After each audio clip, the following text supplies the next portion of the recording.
Assalamualaikum warahmatullahi wabarakatuh. Baik, kita lanjutkan materi kita bab 2. Lanjutan dari materi bab 2 yang kemarin kita membahas firewall pada jaringan komputer. Kali ini kita membahas firewall pada jaringan VoIP ya. Jadi VoIP ini merupakan jaringan yang menyediakan layanan multimedia internet dan memiliki struktur yang cukup rumit dibanding dengan jaringan komputer. Berikut tentang penjelasan pada jaringan VoIP. Konsep yang pertama, konsep firewall pada jaringan VoIP.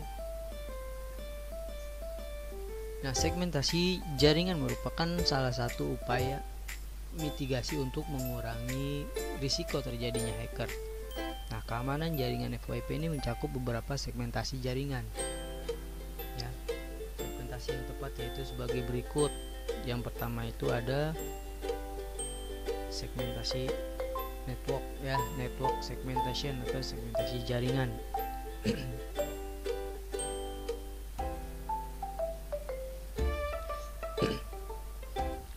Nah, subnet mask atau segmentasi jaringan ini berfungsi untuk mengetahui kelompok. Nah, kelompok sini atau yang biasa disebut sebagai network dari suatu IP ya. Nah, ini digunakan saat dibutuhkan suatu routing atau pengalihan data antar komputer. Jadi di mana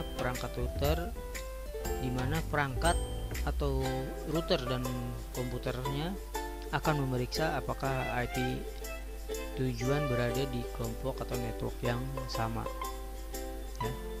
Itu adalah network segmentation. Dia jadi memberikan kemampuan untuk merampingkan dan mengontrol lalu lintas yang mengalir di antara komponen. Kemudian yang kedua itu ada out of band network management. Nah, konfigurasi secara out of band adalah dengan cara menghubungkan komputer secara langsung dengan port konsol atau dengan port auxiliary AUX ya, dari router AUX yang ada di router ya, yang akan dikonfigurasikan. Nah, jenis koneksi ini tidak memerlukan koneksi jaringan lagi dari router tersebut. Nah, teknisi menggunakan manajemen out of band ini untuk mengkonfigurasi dari awal, karena router tidak akan berfungsi ya. Jadi router tidak akan berfungsi di jaringan apabila tidak dikonfigurasikan terlebih dahulu. Nah, manajemen secara out of band ini juga digunakan ketika koneksi. Jadi ketika koneksi jaringan tidak berfungsi ya, manajemen ini kita pakai ketika koneksi jaringan tidak berfungsi dengan benar, sehingga router tidak dapat diakses melalui jaringan. Pada saat melakukan manajemen secara outbound ini diperlukan software terminal emulation client ya. Jadi software ini harus sudah terinstall di PC. Kemudian private addressing. Nah, private addressing ini digunakan sebagai mekanisme lain untuk melindungi terhadap serangan eksternal atau dari luar ya. Jadi pertumbuhan eksponensial dari internet ini dimulai dari awal tahun 90-an, yaitu mengisyaratkan menipisnya alamat IP yang unik secara global.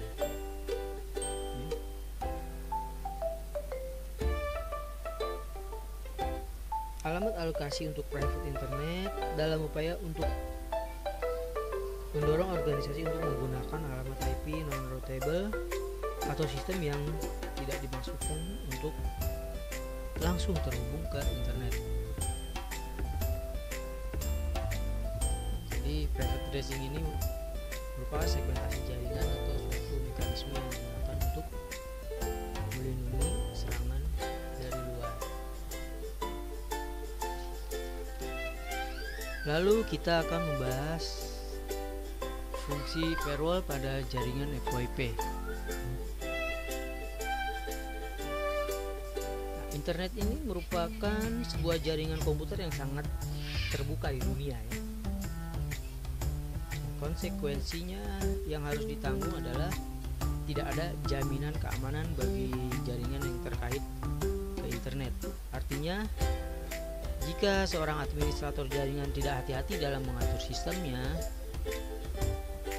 maka kemungkinan besar jaringan yang terkait ke internet akan dengan mudah dimasuki oleh orang yang tidak diundang dari luar.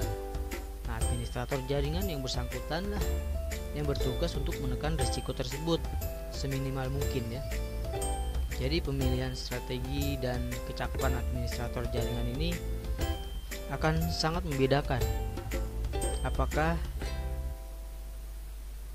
suatu jaringan mudah ditembus atau tidak. Pertama itu keamanan pada jaringan. Nah, keamanan pada jaringan ini didefinisikan pada 5 kategori, yaitu sebagai berikut.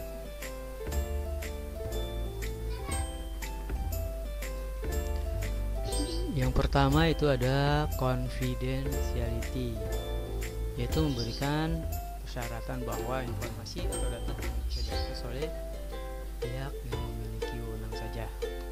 Kemudian yang kedua ada integrity, yaitu memberikan persyaratan bahwa informasi yang dapat diubah oleh pihak yang memiliki wewenang juga ya. Kemudian availability, memberikan persyaratan bahwa informasi yang tersedia untuk pihak yang memiliki wewenang ketika dibutuhkan. Dan yang terakhir ada authentication ya, yaitu memberikan persyaratan bahwa pengirim suatu informasi dapat diidentifikasi dengan benar dan ada jaminan bahwa identitas yang didapat itu tidak palsu. Yang terakhir yaitu non-repudiation, itu memberikan persyaratan bahwa baik pengirim maupun penerima pesan informasi tidak dapat menyangkal pengiriman pesan.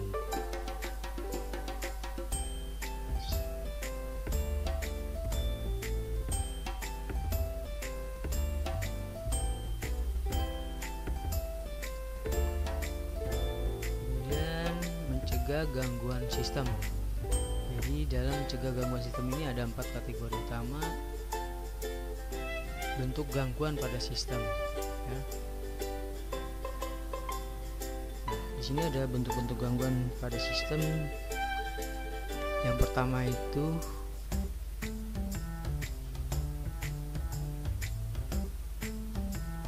interruption, yaitu aset dari suatu sistem diserang sehingga tidak tersedia atau tidak dapat dipakai oleh yang berwenang. Itu namanya interruption. Kemudian interception, yaitu pihak yang tidak berwenang mendapatkan akses pada suatu aset kita, namanya interception. Kemudian ada modification, yaitu pihak yang tidak berwenang tetapi dapat melakukan perubahan tersebut pada aset. Dan yang terakhir itu fabrication. Ini merupakan suatu pihak yang tidak berwenang menyisipkan objek palsu ke dalam sistem.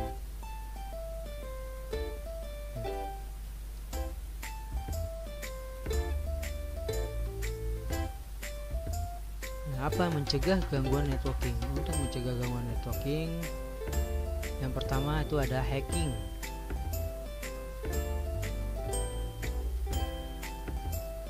Hacking ini adalah kerusakan pada infrastruktur jaringan yang sudah ada.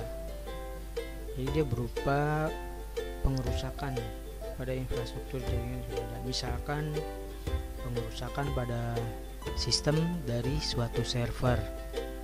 Kemudian ada phishing. Phishing ini pemalsuan terhadap suatu data resmi untuk hal yang berkaitan dengan pemanfaatannya.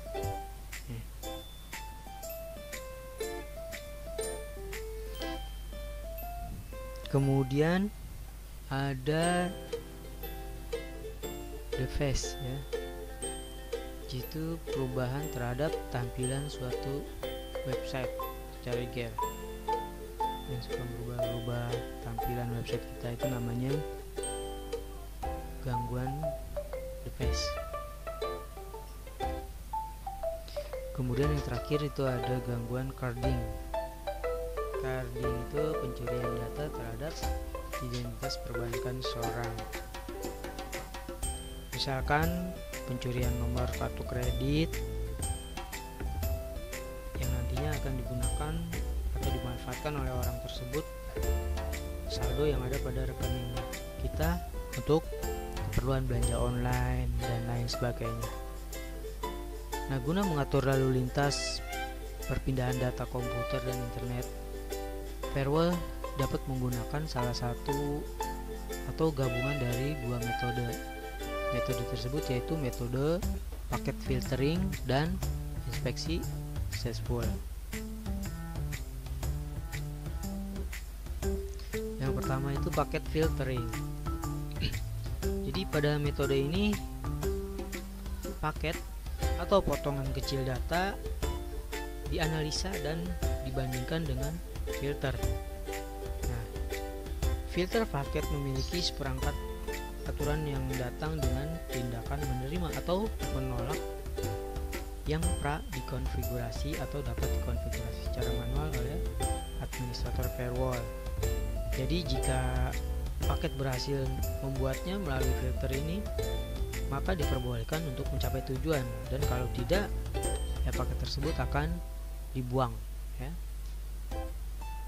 Jadi dia merupakan cara kerja firewall dengan memonitor paket yang masuk dan keluar, boleh diizinkan atau dibuang ya. Kemudian yang kedua, inspeksi successful. Inspeksi successful ini dikenal dengan sebagai firewall dinamis.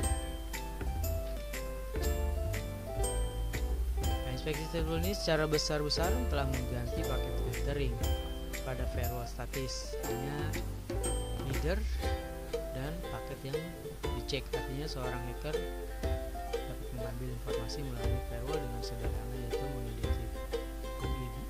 mengindikasikannya atau directly melalui header.